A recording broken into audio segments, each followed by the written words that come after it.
right, y'all, we back with another reaction right here on ABP Reactions. And right now, this is the tragic case of Ashley Elkins. Let's go. On a cold winter morning in early 2025, mother of two Ashley Elkins disappeared after leaving her home in Warren, Michigan to run a few errands. 5 days later, Ashley's car was found parked outside of an apartment complex in Roseville, a few miles from where her cell phone location last pinged. The search for Ashley would lead to a disturbing crime scene, to hours of unsettling surveillance footage, and eventually sifting through acres of landfill. Damn. As more and more evidence came to light, so did the truth. On the morning of January 2nd, 2025, 30-year-old Ashley Elkins left her house in Warren, Michigan to run a few errands. The mother of two sons, aged 7 and 10, left her boys with her younger sister. She was not meant to be away from them for very long. Ashley drove her silver Malibu to a 7-Eleven at around 8 a.m. that morning. She was captured parking and entering the store. Throughout the morning, she exchanged sporadic messages with her mother, Monica. At just after 9 o'clock, however, these messages abruptly ceased. Monica had a sixth sense that something was not right. At 9:06, she texted her daughter about an upsetting dream she had the night before, that her daughter's car had been stolen. What? What is the coincidence of that? The response she received unsettled her further. It read simply, "Aw, man." Such a strange response from her daughter. And after that, silence. What? Monica Elkins tried to FaceTime her daughter, but she didn't answer. She drove to her house, but Ashley had already left. Hours later, another family member received a text from Ashley stating that she was heading to a specific beauty supply store. Shortly after, her phone was turned off, and then later turned back on, though there was no further communication. Unable to reach her, the family did what they could to track her down.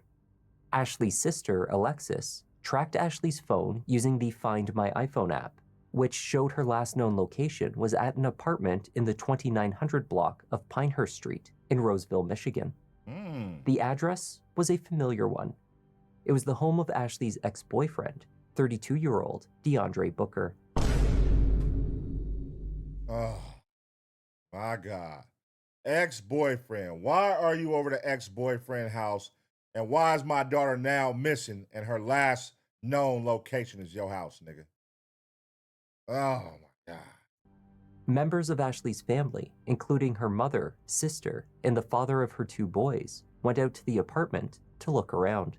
Her car wasn't in the parking lot. There was no response at DeAndre's door.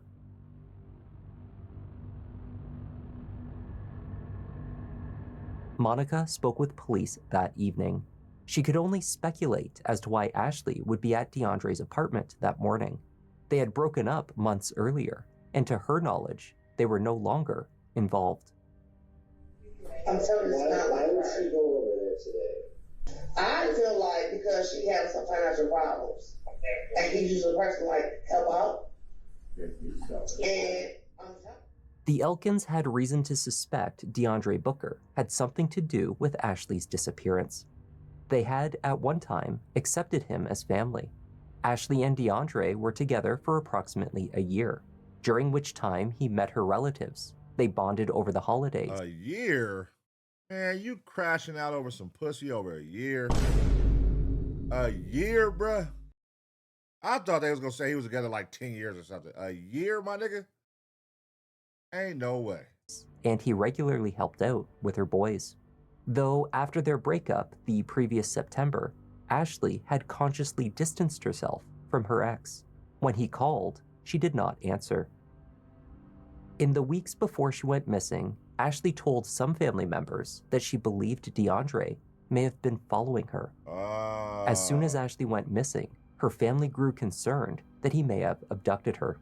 Wow. Just days before, DeAndre had attempted to trick Ashley into letting him into her house by making an appointment under a fake name with her hairstyling business, which she ran from home. That he came to the house He acted like he was a client, and he made an appointment with her. She was expecting a client. It was him. And they were in the house quiet. She told him to be quiet. He knocked on the front door and the side door, and then he left. And then here is 2 days later, she's gone. Oh my God. So he was showing signs of crazy 48 hours before she went missing. And then the last known address. Look at all the pieces of the puzzle just that quick. He showed up 48 hours before she went missing, acting like he's a client. Then she goes missing. The last ping is at his apartments. And she don't fuck with cuz, and she been ignoring that nigga. It's pretty common sense what happened here. 5 days after she went missing, Ashley's silver Malibu was discovered in the parking lot of an apartment complex near to 13 Mile in Little Mac in Roseville. This location is 4 miles from the complex where her ex-boyfriend lived. The keys had been left on the seat. I'm very concerned. I'm out here passing out flights and I just got off work. I've been out here all weekend. I am concerned. She's a good person. She's a mother too. I mean, anything outside of that, that's the main focus right there. She has babies, so. Hey, super. Y'all remember to bum off the PJs? Never mind. That's our focus as a family and as a community. She loves her family, her kids. She would never just disappear for this many days. Investigators began to trace Ashley's movements from the morning of January 2nd. A camera facing the parking lot of DeAndre Booker's apartment building on Pinehurst Street captured Ashley entering the lot that morning.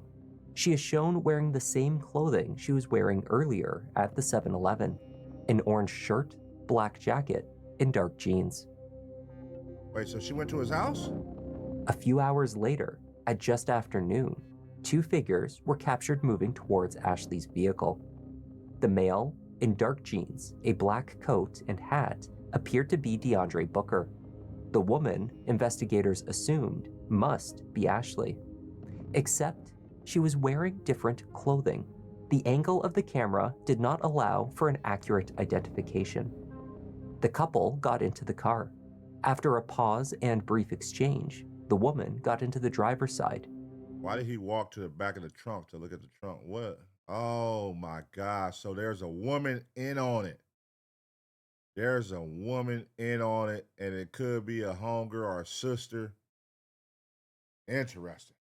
They took a left out of the complex. The car never returned.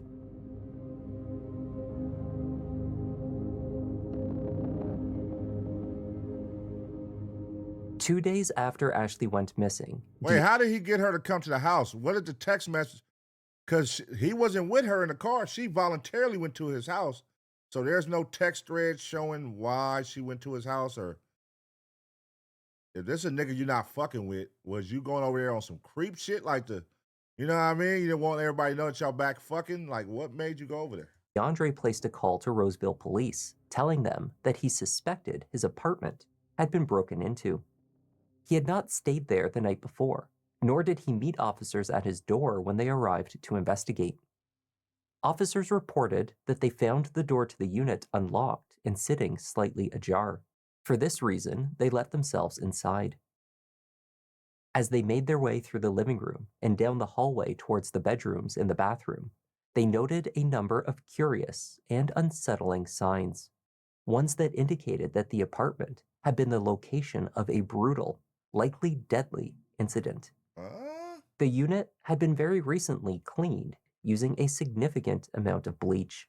The scent of cleaning products lingered in the air. On the sofa, a pair of yellow rubber gloves sat discarded on the cushion. A laptop and headphones sat out on the tabletop in plain view, suggesting the apartment had not, in fact, been burgled. It was in the bathroom where alarm bells went off, prompting officers to immediately seal off the scene. They just left the Clorox sitting right there. They left the gloves on the damn, showing that they cleaned it. Ain't nobody breaking in your house to clean your house, nigga. You fucking idiot. Clean up your mess first and then terrorize the house, make it look like somebody broke into it. If you're going to call and say somebody burglarized your house. All for further support. 2 bottles of bleach sat out, one on the counter next to the sink, and a second on the floor next to the bathtub. God. Can't make The this shower up. curtain was missing. The plug to the bath drain was in the middle of the tub. The drain itself appeared to have small items sitting just inside it. Oh, Using no. a pair of tweezers, the responding officer pulled the visible bits of debris from the drain.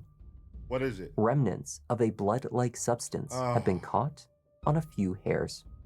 Oh. Also visible to the naked eye were small spatter stains on the tiles, against the side of the bathtub, on the baseboards, the floor, and on the back of the bathroom door. Oh. The countertop surrounding the sink was mostly clean, but the cupboard doors below were not. From the bathroom, attention was drawn down the hallway, where spatter was noted on the closet door and the walls. In the kitchen, searchers found a box of heavy-duty garbage bags. A few had been used. There was also a second set of lighter pink-colored bags that seemed to be used throughout the rest of the unit. The waste bin in the kitchen was empty. A fresh, heavy-duty garbage bag was placed inside. A mop showed the signs of an attempted cleanup. Oh my fucking God, dog. Look at this mop.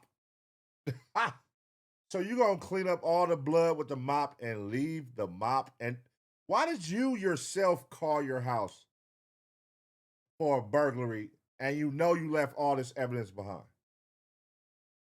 Oh my God. Later, a forensic team applied a luminol solution to the walls and floors and revealed the extent of cleaning that had been undertaken in the bathroom and hallway. Damn. A plumber was then called in to take apart the pipes in the apartment. From the drain in the bathtub, they pulled out a bullet fragment, one silver hooped-style earring, and a small clump of hair. Oh my Underneath God. the couch, police found a handgun. It was registered to DeAndre Booker. Jesus Christ. Ashley Elkins entered her ex-boyfriend's apartment on the morning of January 2nd, and it was now heartbreakingly obvious that she did not leave alive. The same camera that captured Ashley entering the complex that morning also caught DeAndre back and forth from his unit to the parking lot and surrounding areas for hours later that day. At about 3 p.m., DeAndre carried what appeared to be a large cardboard box towards a dumpster that sat in the far corner of the parking lot, to the top right view of the camera. It was dark by the time he resumed his activities outside. At around 11:15, a figure is shown crossing the street to the 7-Eleven. From there, the figure returns, pushing a shopping cart. Oh my fucking God. Nigga. What? So you just walk up with an empty shopping cart? Like, if anybody want to look suspicious, go get you a shopping cart and randomly walk up with no groceries in it. What are you finna do?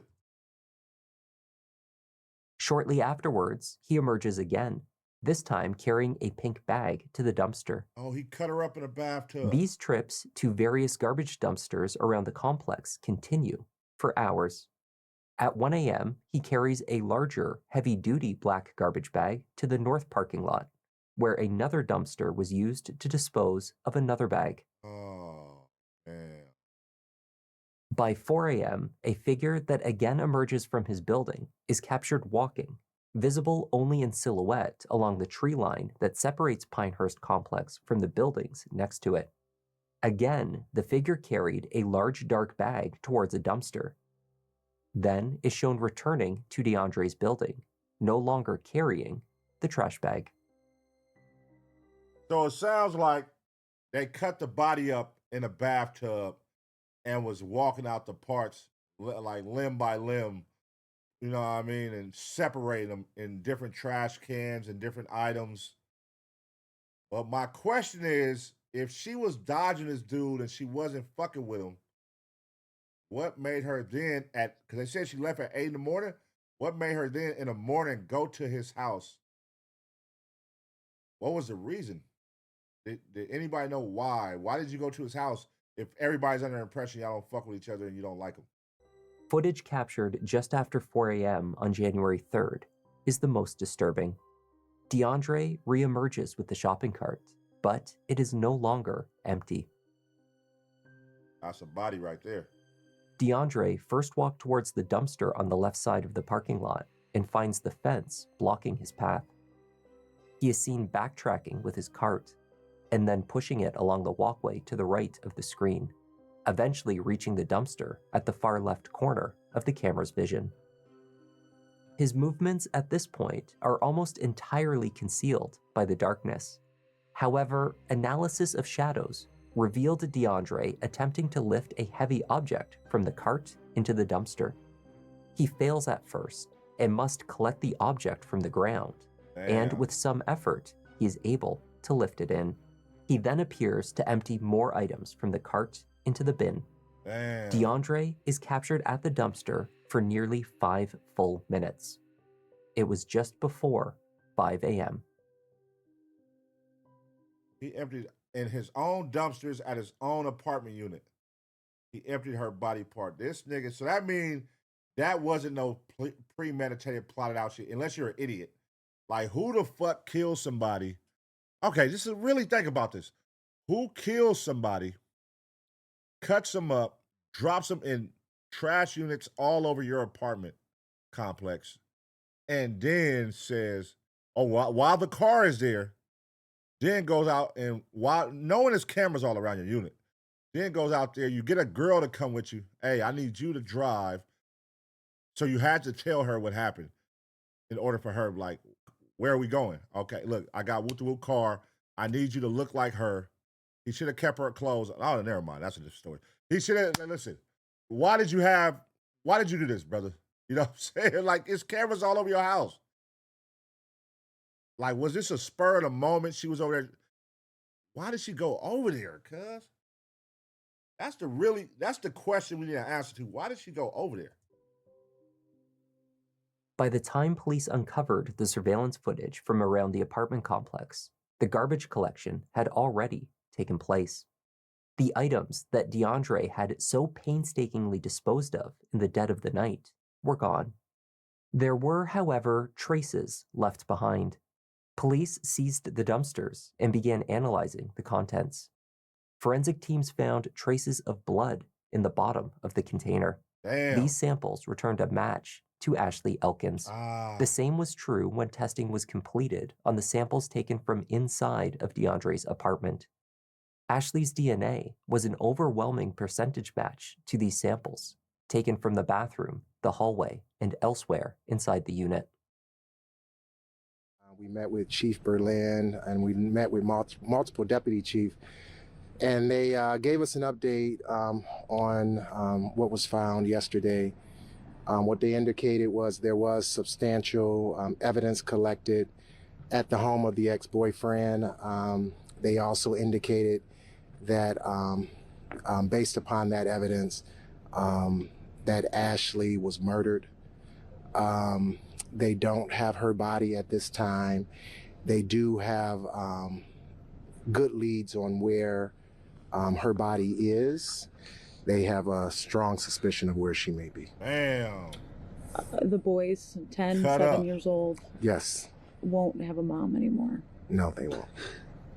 What happens next for them? It's going to take a lot of family. Everyone here is going to take the love and support of the family. They do have their father. They have grandparents. Everyone's going to embrace them and support them. That's actually starting now. The healing starts now. Damn. That's sad. That's fucked up. Investigators learned that trash from the dumpster where DeAndre had emptied his cart would be taken to a transfer station on Grosbeck Highway in Roseville, where it would then be loaded onto another truck and taken to a landfill in Lenox Township. Beginning on January 13th and continuing for 5 straight days, officers from 15 law enforcement agencies combed through a targeted area of 6.5 acres of the... Nigga, what? How do you fucking... Look at all that damn landfill, that trash. Pine Tree Acre landfill. Its total area measures over 370 acres. The trash was sifted through 2 inches at a time as systematically as possible in the hope of discovering any items linked to the murder, or, if they were fortunate, locating Ashley's remains. Well, we got some objects we are taking back for processing. We're not sure if they're related to the case or not, so we got to do some more work on that. I think we're in the right spot. We just got more work ahead of us. After a week of searching, the efforts ceased. No remains were found. Damn. In the days immediately following Ashley's disappearance, investigators had spoken with DeAndre over the phone twice. During those conversations, he told them that he had met with Ashley at his home on the morning of January 2nd. She came by just to talk sometimes, he claimed. He told them that she left his place on the same day and that he had not heard from her since. When asked if she had left wearing the same clothing as when she arrived, he said yes. Stupid. When asked to confirm that she left in her silver Malibu, he again said yes. These were, of course, easily disprovable statements. Right. So, as investigators continued to compile a case against him for murder and to search for Ashley, they arrested DeAndre Booker for lying to a peace officer. DeAndre was eventually located at a girlfriend's home in Flint. Law enforcement had been able to track him to the location from the cameras and phone data beginning on January 3rd. At just before 6 a.m., after hours of disposing items in dumpsters, an Uber driver collected DeAndre outside of the Motor City pawn shop, which is located near to his apartment. Cameras showed him disposing of a few items there as well before he caught a ride. The Uber dropped him in Flint, where police would find him days later. Where the hell is he running to? At the girlfriend's, they found DeAndre's clothing, identical to the items worn by the figure captured on camera disposing of bags of bloody evidence. Oh my His God. black coat with the fur-lined idiot. hood, dark ripped jeans, and a black hat. When DeAndre was arrested in Flint, investigators obtained his cell phone along with a search warrant allowing them to access its data. What they found was disturbing. It also painted a picture of Ashley's likely fate. Beginning on December 29th, 2 days before he booked the hair appointment under a fake name in an attempt to gain entry into Ashley's home, DeAndre searched 9mm silencer, Roseville, Michigan, and Murder Out of Rage X. What? Hey, bro, it never fails, huh? Before they kill somebody, they girl or somebody, they got to go do these Google searches on their own damn phone, on their own Google account. Like, why? What the fuck? Who the hell does that? I'm about to commit a murder, so let me go search up everything I'm about to do in the murder so that when police come and search, they're going to find everything I did that I looked it up first. Like, what is wrong with you niggas? He's just stupid. He don't think. And it's only been a year. You tender as fuck. It's only been a year, bro. And you over here ready to crash out and kill this woman? That's terrible. After trying to see Ashley and being turned away, he searched shotgun through pillow and can you track location when phone is off?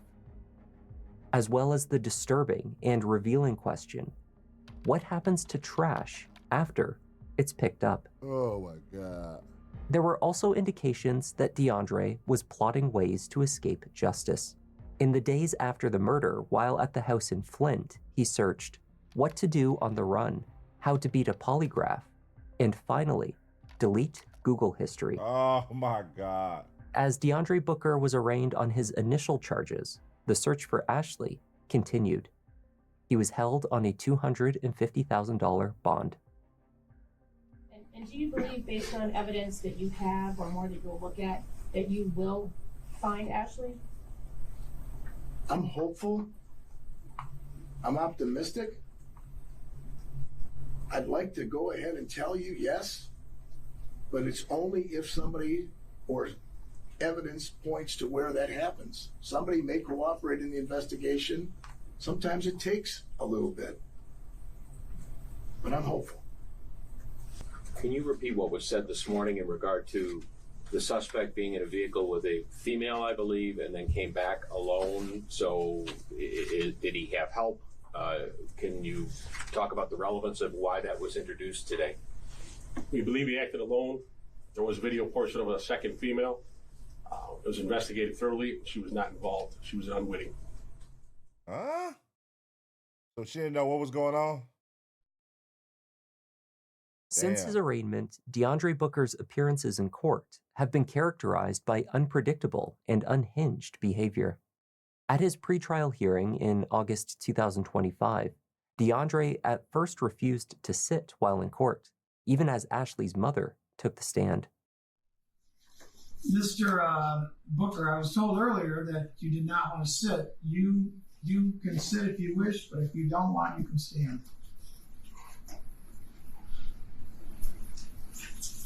No response, so with that, you need a question, witness. Judge, I want to place on the record an objection to the defendant posturing in this manner in an attempt, my opinion, to intimidate witnesses that are going to be testifying against him today. The court runs its courtroom the way it sees fit, and I recognize that, but I didn't want to just place it on the record. That nigga definitely over there looking at the mama like with an intimidating face for sure. Like, you better not say nothing. By this time, DeAndre's sordid past had come to light. A veteran of the U.S. Army, DeAndre had gone AWOL in 2017 and was later less than honorably discharged. State prosecutors revealed that he had prior counts of both larceny and fraud. The 32-year-old was unemployed at the time of his arrest. Over several days in his pretrial hearing... Well, that explains it, y'all. That's why this nigga has so much time on his hands. Nigga ain't got no job. So he ain't got nothing to do but bug the bitch and worry about the female all day, man. Losing his mind. He over there going through it, stressed out, taking it out on her. And she probably was his plug for a minute. Probably was letting... One, he don't got a car. He had to catch an Uber. He don't got a car, so he was probably using her car while they was together. He was probably leeching off her money. You know what I'm saying? He's a bum. He's a bum-ass nigga. He was leeching off her money, using her car. She took that away from him, and that explains why he started losing his fucking mind. That was his lifeline, her car and her money. And you know, when a nigga broke, he don't want to give up that car. Evidence of his guilt was meticulously outlined. During this time, he routinely refused to get dressed or leave his cell to attend the hearing in person. Attempts to connect him to the proceedings via video link, while partially covered by a blanket, mostly failed when he would not agree to stop screaming and cursing. When his video feed was unmuted, DeAndre could be heard screaming, "Let me go."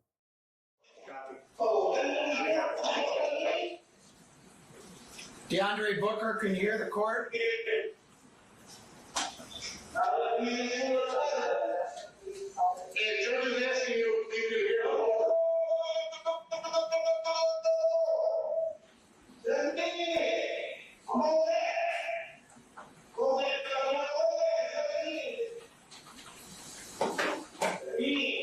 Your Honor, it's obvious to me that Mr. Booker is in the cell. He's not making himself available for visibility purposes. And I can let the court know that based upon my conversations and meetings with Mr. Booker. Just 1 second, please. It's real clear to the court that Mr. Booker is screaming. He's in the jail cell. Rather than just listen to that, I don't know if you can hear us there, but if you would have him muted, please.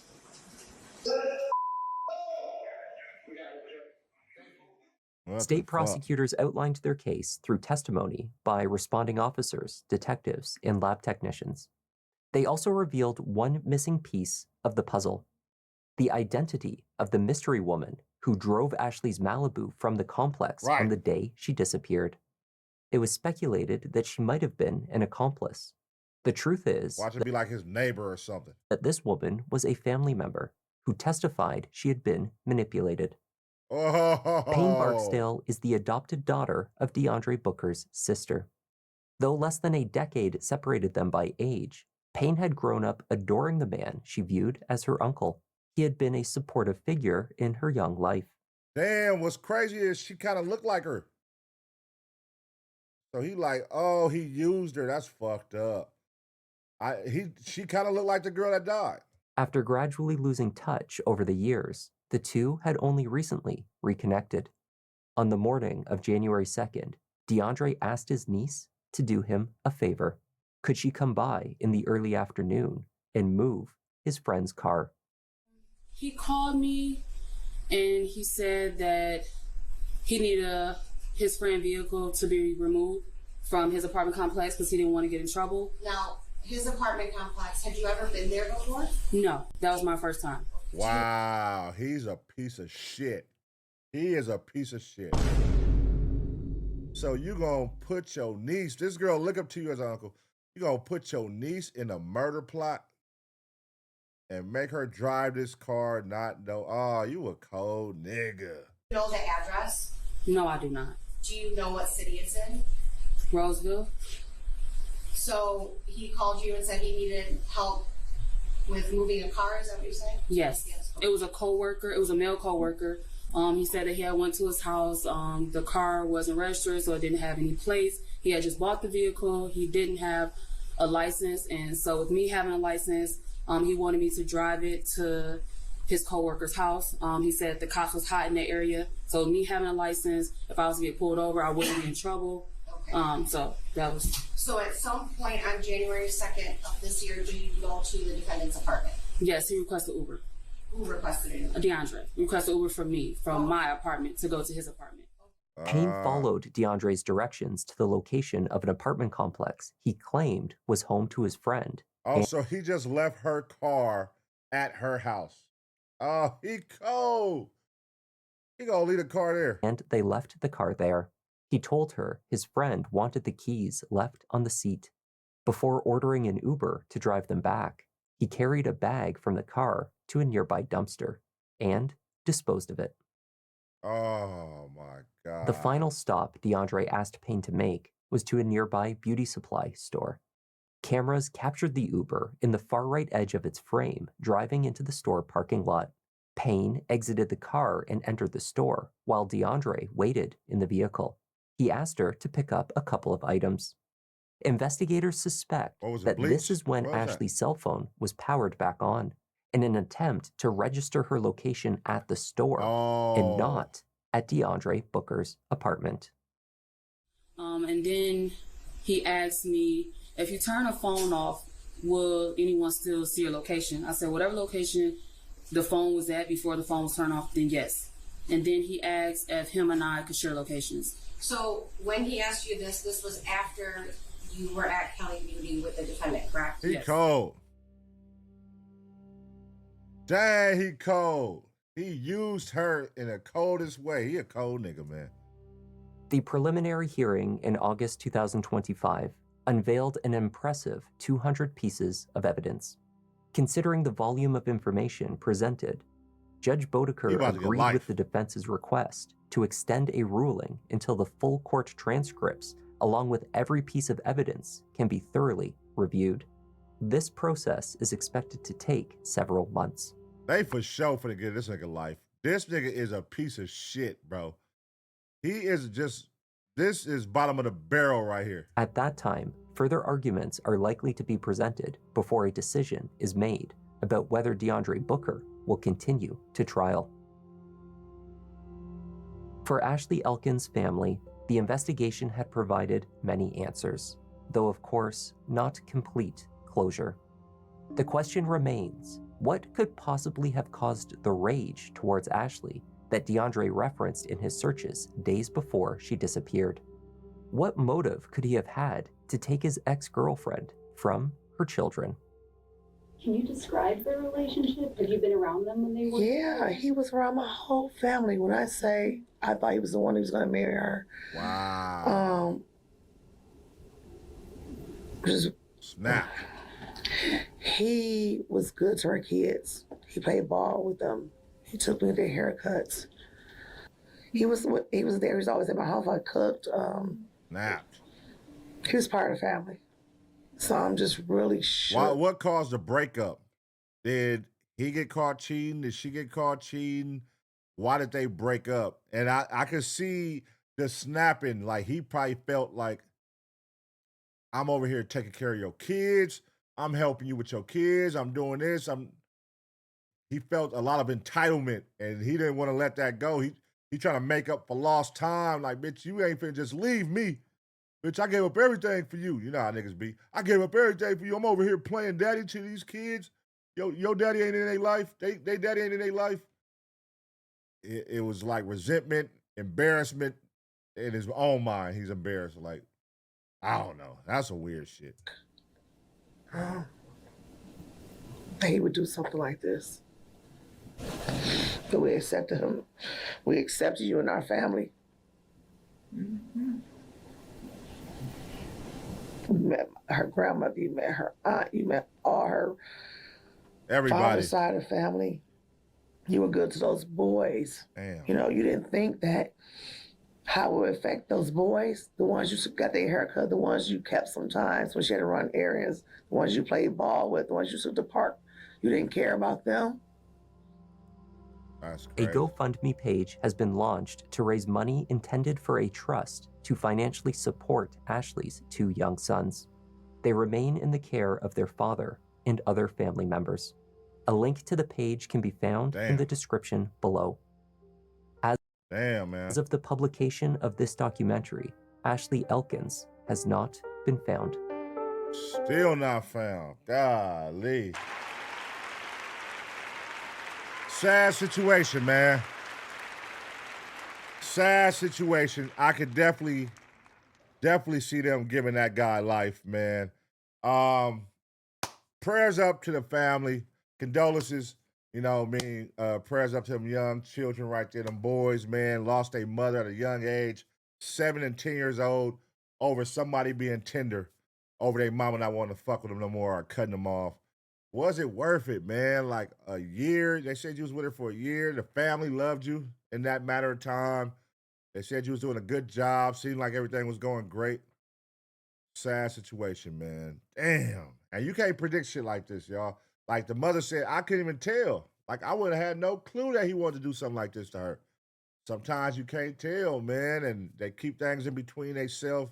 You don't know what's going on, and next thing you know, you got to put out a missing report for your daughter. Sad situation, man. No parent wants to go through that, and vice versa. Like the kids don't want to go through losing a parent, man. That's a sad situation. But let me know what y'all think about this situation, y'all.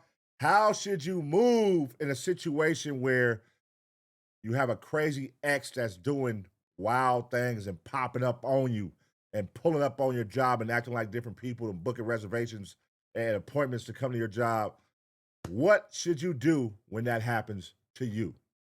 Let me know in the comment section. I'm going to give you 2 seconds to smash a like. And as always, get ready for the next reaction.